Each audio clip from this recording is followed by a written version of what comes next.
Mga kapuso, may natira ba sa mga inihanda ninyo sa Noche Buena? Huwag po kayong mag-alala dahil kailangan lang maging malikhain at pwede pang gawing bagong putahe ang mga natirang pagkain para hindi naman ito masayang. Alamin kung paano yan sa News to Go ni Tina Panganiban Perez.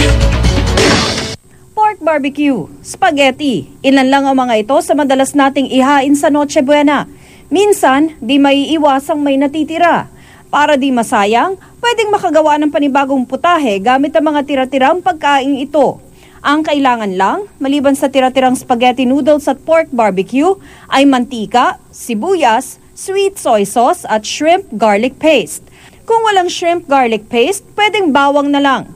Matapos painitin sa kawali ang mantika, igisa ang sibuyas. Pagka lumabas na yung aroma, pwede mo nang lagay yung susunod na ingredients. Okay. Ang sunod ay ang pork barbecue at shrimp garlic paste. Pagkatapos, ang spaghetti noodles na.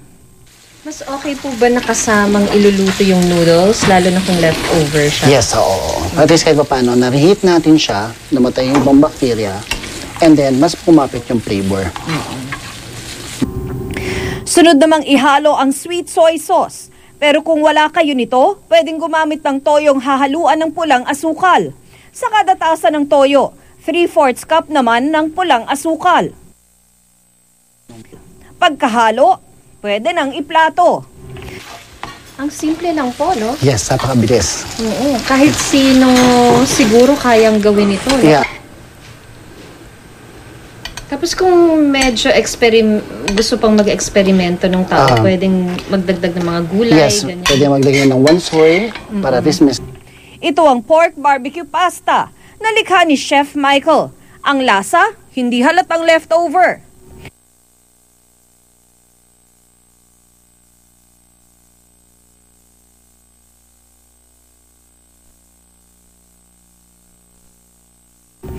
Payo pa ni Chef, para magkaroon tayo ng mas magandang leftover, huwag nating isasama kaagad yung mga sauces doon sa pasta.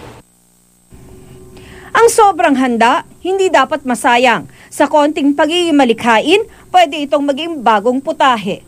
Tina Panganiban Perez, GMA News.